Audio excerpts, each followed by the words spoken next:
Hey everyone, welcome back to the channel. Today I'm diving into a topic that's both shocking and deeply concerning. A terrorist attack that happened on American soil and the baffling response from authorities.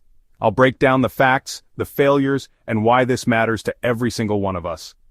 If you're new here, make sure to hit that subscribe button and turn on notifications because I bring you deep dives into the biggest stories that mainstream media often glosses over. Now let's get into it. Let's start with what happened.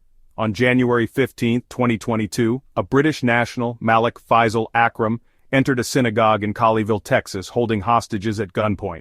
His demands? The release of a convicted terrorist? Now, if that doesn't scream terror attack, I don't know what does. Yet, in the immediate aftermath, the FBI special agent in charge claimed, on live television, that this attack was targeted against the Jewish community. Say what? A gunman invades a synagogue and it's not about Jews? This statement defied logic and sparked outrage. But here's where things get even stranger.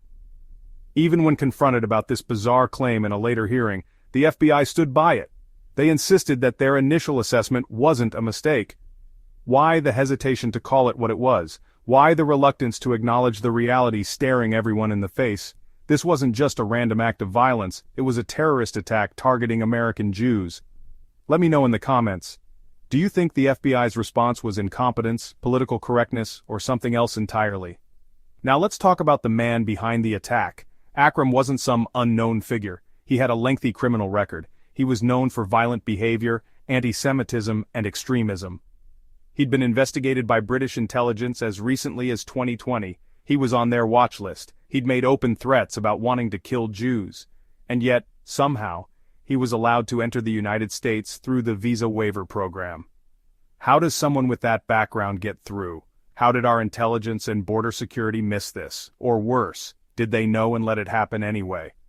When questioned about this in a congressional hearing, a U.S. official admitted that our government was informed of Akram's background. British intelligence didn't share the details of his extremist history. Why? Because, according to them, much of his record was considered rather than. And under current agreements, that information didn't meet the threshold for automatic sharing. Think about that. A guy who had been investigated for extremism, had been banned from courtrooms for raving about 9/11s, and had a violent criminal record was before being allowed into the country. If that doesn't terrify you, I don't know what will. And if you think this is the first and last time something like this has happened, think again. Here's the bottom line. Our system failed. The FBI failed in its response. Our border security failed in vetting this man, and our intelligence sharing agreements with allies, they failed too. How many more are slipping through the cracks right now?